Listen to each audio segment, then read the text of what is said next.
You guys are not going to believe what we have on deck today. The tension is building inside Gillette Stadium, and things just got a lot more intense than anyone expected.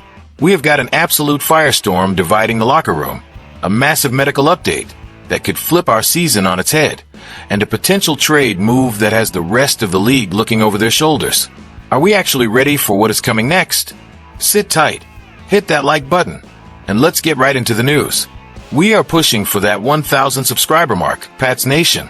So subscribe now to support the best fan base in the world. The temperature just spiked in New England, and it has nothing to do with the weather. A massive controversy is blowing up on social media and splitting the fans right down the middle. Our rookie Trayvon Henderson, who came and expected to be the star of our backfield for 2025, is currently in the eye of the storm after the Chicago Bulls cut Jaden Ivey. Ivey was waived following some comments that didn't sit well regarding the LGBTQ+ community, and Henderson decided to take to X to post some Bible verses that many are seeing as a direct show of support for the former Bulls player. He quoted Matthew 5 verse 10 about those who are persecuted for righteousness, and that was the spark that started a digital war. While some fans are backing Henderson for standing by his faith, others are livid, asking why we are still dealing with this kind of friction in 2026. The pushback has been heavy, with fans pointing out that the message of the team should be about inclusion and that religion shouldn't be used to push people away. Some are even telling him to stop worrying about controversial posts and start focusing on making plays in the playoffs. On the flip side, plenty of people are defending his right to free speech, creating a real rift in the fan base. Coach Mike Vrabel, being the leader he is, tried to play peacemaker by saying he loves Trayvon and wants an inclusive environment where everyone can share their beliefs, but he also stressed the importance of being informed. This puts a ton of pressure on the Patriots locker room because we all know that off-field distractions can tank a team's chemistry. The front office hasn't mentioned any discipline yet, but you can feel the tension, and every move our running back makes is going to be under a microscope from here on out. It is the kind of spark that either brings the team together or creates a crack that is impossible to fix before the season even starts. Vrabel's leadership is being tested to the limit to keep the focus on what happens between the lines. But the fans aren't going to forget this one anytime soon. And if you thought that was the only headache this week, get ready, because this next update hits home for our franchise star. While we are all trying to wrap our heads around the drama on social media, some behind-the-scenes news just dropped that brings a huge sigh of relief mixed with that bit of doubt every Pats fan carries. Drake May, the face of the franchise, finally has some clarity on his injury status after months of everyone stressing over that shoulder issue that had us on edge before the last Super Bowl. Elliott Wolf finally broke the silence and confirmed our QB1 is fully recovered and cleared for off-season workouts. If you remember, it was a massive scare when May was limited on the injury reports, looking clearly banged up during that final game. People were worried he might need to go under the knife, which would have wrecked the 2026 plan. But May himself shut down the surgery talk, trusting that rest would heal that hit he took in the AFC Championship. Seeing our leader back in form is exactly the spark we needed to believe in another title run, and he proved his arm is good to go in the most New England way possible. During a Charlotte Hornets game, May got a huge ovation and started launching footballs into the stands, showing off a range of motion that silenced the critics.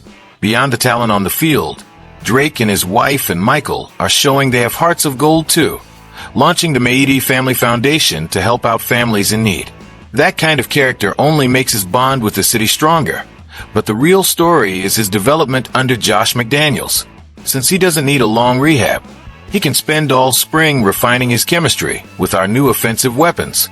May's health is the foundation of everything the Patriots are building this year, and knowing he has no limits heading into spring ball is the best news we could get.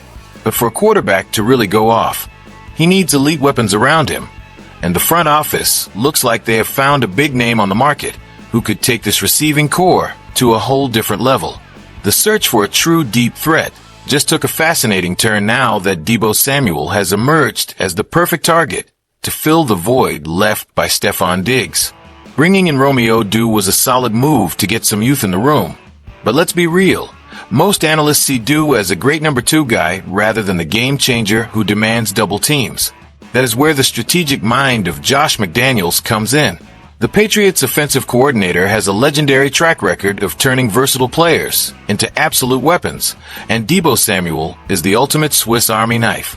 Even at 30 years old, Samuel still has that elite burst that lets him line up as a traditional wideout or even in the backfield, which keeps defensive coordinators awake at night.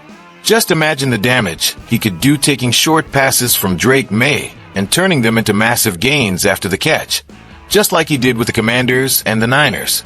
Experts are saying that even if he doesn't hit 1,400 yards again, his ability to come up big in clutch moments is exactly what this offense is missing to become unstoppable. Deebo's versatility would let McDaniels run concepts similar to what he did with Kendrick Bourne in the past, but with a much higher ceiling. Fans are already dreaming of that duo with May, especially after watching Samuel shred defenses like the Giants recently. Elliott Wolf and Mike Vrabel know they need to give their young QB some veteran security, and bringing in a winner like Samuel would be a total chess move in this market. A short-term, team-friendly deal would bring that veteran presence to the locker room and a level of tactical flexibility that few teams in the NFL could actually defend. If this piece fits, the Patriots offense goes from being promising to being an elite unit that can go toe-to-toe with any defense in the league. The move makes sense, the need is obvious, and the player is just waiting for the right call to come out to Foxborough. Now we just have to see if the front office has the guts to pull the trigger before a rival jumps in, because the clock is ticking, and these kinds of opportunities don't stay open for long in this league. It has been a wild day for the team, from the Henderson drama that has everyone talking, to the massive relief over Drake May's health, and the very real chance of seeing Deebo Samuel in a Patriots jersey. These moves prove this franchise is hungry and aggressive in building for the future. The outlook is bright, but Coach Vrabel has his work cut out for him managing that locker room. What do you think? Should Henderson face any heat for his posts, or is it just his right to speak his mind? And is Deebo the missing piece we need? Drop a comment below, hit the like, and subscribe so we can hit that 1,000 sub goal.